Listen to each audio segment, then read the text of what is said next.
on va refaire une simulation pour voir à quel niveau est-ce qu'on se trouve.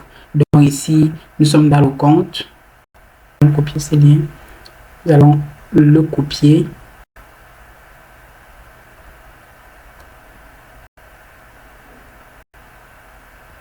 Copier et venir au niveau du résumé. Loin en bas là, nous allons coller ça quelque part. Okay. Donc ici, très rapidement, on peut insérer autre chose. Un petit tableau. On peut insérer un petit tableau. Légèrement sa taille. Ok. Ici, on va la tirer un tout petit peu. D'accord. On va mettre social media. Social media. Et puis, juste en bas, on va coller l'adresse LinkedIn en question. L'URL. Voici ça ici. On enregistre CTRL S. Ok. On va aller rescanner une nouvelle fois. Vous voyez qu'en réalité, ces choses-ci sont très... Parce que ici, à ce niveau-ci, ce qu'on peut faire aussi, c'est que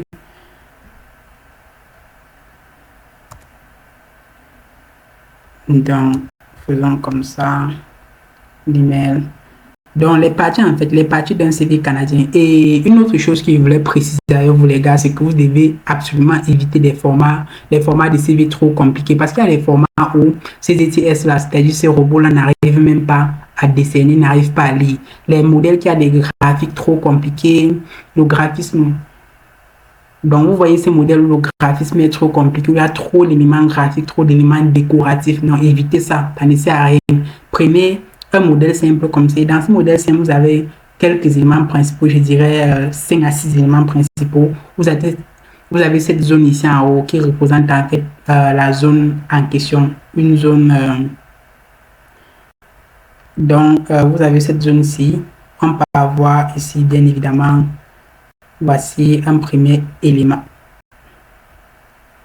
Vous avez la première zone ici qui contiendra le nom, qui contiendra le numéro de téléphone, l'adresse email et puis le lieu de résidence. Ou vous pouvez tout simplement mettre votre adresse postale et ça fera l'affaire parce que ça vous identifie exactement où vous êtes. Donc, nous allons mettre cette zone-ci.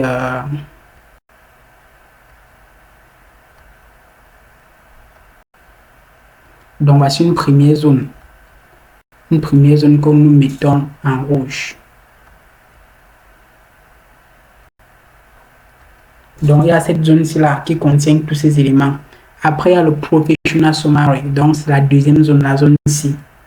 La zone ici, en fait, qui contient ces éléments-ci. Nous allons mettre ça en vert, tout simplement. What?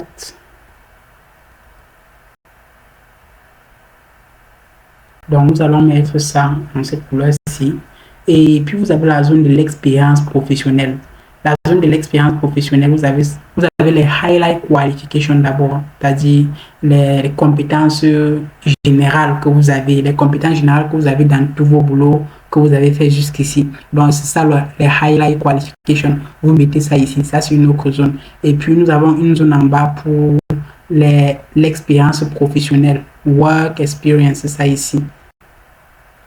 Work experience, vous avez la zone ici également. Nous allons le mettre en rouge. On a d'abord également highlight qualification qu'on mettra bien évidemment en une couleur différente.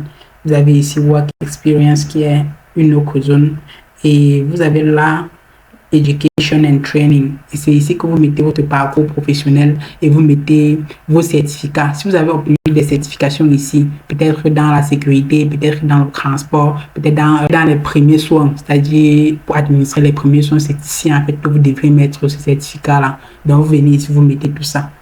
Et nous allons le mettre, disons, en cette couleur, violette.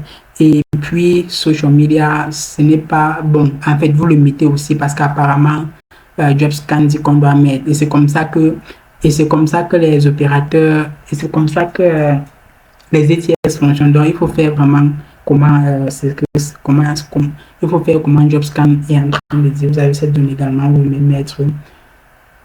mettre ça ici. Donc, voici en fait l'ensemble des parties. Voici basiquement l'ensemble des parties que vous devez mettre sur un CV canadien. Ne faites pas ça trop compliqué parce que vous faites trop compliqué, ils ne seront pas capables de lire et ça vous causera de plus en plus de problèmes. Donc, vous enregistrez effectivement ça et vous partez encore faire une nouvelle simulation pour voir si vous atteignez la zone recherchée. Donc, on va faire CTRL S et puis on va revenir ici. On va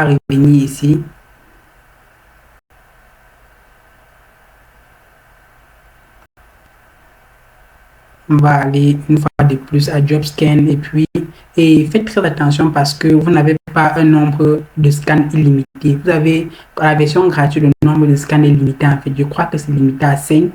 Peut-être à 5. Donc, faites attention, vous devez être vraiment précis et concis sur ce que vous essayez de faire. Vous venez encore, vous allez...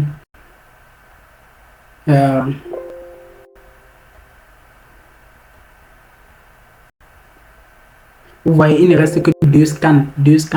Available scan 2. Il ne reste que deux. Donc, faites attention. Ici, on va venir ici, on va importer notre résumé une fois de plus. Ça, c'est la version gratuite, n'est-ce pas?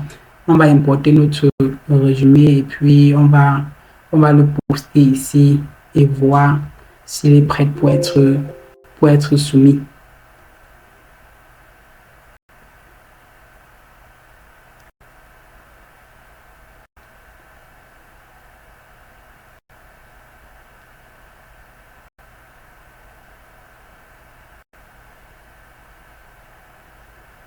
Soit 13%. Bon, là, j'ai bien peur que je n'ai plus de scan disponible. Bon, mais vous pouvez continuer vous-même à le faire, vous voyez, parce qu'il ne reste ici, je crois qu'il ne reste que 2%. Ça doit être 75%. Le minimum, c'est 75%. Donc, une fois que vous avez atteint 75%, une fois que la zone ci, parce que lorsque vous allez atteindre 75%, ça va devenir en fait vert. Et voici les problèmes qui restent à résoudre. For issue, searchability, for issue. Donc, vous pouvez venir ici encore essayer de comprendre. We did not find an address in your resume. Recruiter use your address to validate your location for job match. Donc, ils disent qu'ils n'arrivent pas à trouver mon adresse dans mon CV. C'est pas pourquoi, pourtant, j'ai mis mon adresse dans mon CV.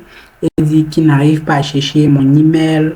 Pourtant, il y a mon email qui est bien là. C'est pas pourquoi est-ce qu'ils disent il y a des choses. Pourquoi ils disent ça? I don't understand. Donc, ici, ability sur les hard skills, je crois qu'il reste 7 problèmes à résoudre sur les hard skills. Ici, ils disent que je n'ai pas mentionné le exceptional client service, je n'ai pas mentionné keyboarding skills, je n'ai pas mentionné banking solution. Et en même temps, vous ne pouvez pas tout mentionner. On cherchait juste des conférences transférables à votre ancien job. Donc, ce n'est pas un truc que vous allez copier-coller. Donc, je suppose que vous allez trouver un moyen de résoudre 2 autres problèmes supplémentaires ici et d'arriver à 75%. Le but, c'est d'arriver à 75% minimum. Vous comprenez, minimum. Donc, d'être vert dans la zone verte. Lorsque vous êtes dans la zone verte, vous pouvez être rassuré que votre CV pourra potentiellement passer lors des examens de triage, lors de l'étape de sélection par des ETS. Et lorsque vous avez atteint cela, vous téléchargez juste le CV là en question, puisque c'est un bon CV. Si c'est que ça atteint 75%, ça voudra en fait dire que c'est un bon CV. Vous partez maintenant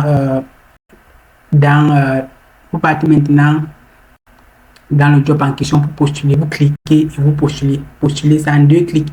Pourtant, avant, lorsque vous venez ici, c'était juste vous cliquez sur postuler. Vous pouvez faire comme ça là, peut-être pour 20 jobs par jour, mais vous n'obtenez jamais aucune réponse. Vous voyez tout le travail qu'il y a à faire juste pour pouvoir avoir une chance d'être contacté pour un seul job. C'est un travail qui peut vous prendre 1 ou 2 heures, mais vous pouvez être rassuré à la fin des 2 heures là d'avoir beaucoup de chances d'être appelé pour un seul boulot. Vous n'avez pas besoin de faire 2 boulots lorsque vous faites ce travail-ci. Vous postulez juste à un seul boulot ou vous cherchez 2 boulots dont la description se ressemble vraiment beaucoup. Comme ça, vous n'aurez pas fait beaucoup de modifications. Vous comprenez? Lorsque vous allez entrer dans la simulation, ça va vous montrer qu'il ne vous reste pas beaucoup de choses à rectifier, vous allez rectifier, puis vous allez postuler, vous allez avoir beaucoup de chances d'être contacté. Eh bien, c'était tout pour la vidéo d'aujourd'hui, les gars. J'espère que ça vous aura aidé. Et pour ceux qui ont des choses à ajouter, n'oubliez surtout pas de les mentionner en commentaire. Si vous avez des questions, bien sûr, vous pouvez me les laisser en commentaire. Je me ferai un plaisir de les répondre. Et n'oubliez surtout pas de vous abonner, appuyer sur le petit bouton, ça ne vous coûte absolument rien et ça m'aide beaucoup. Et à la prochaine.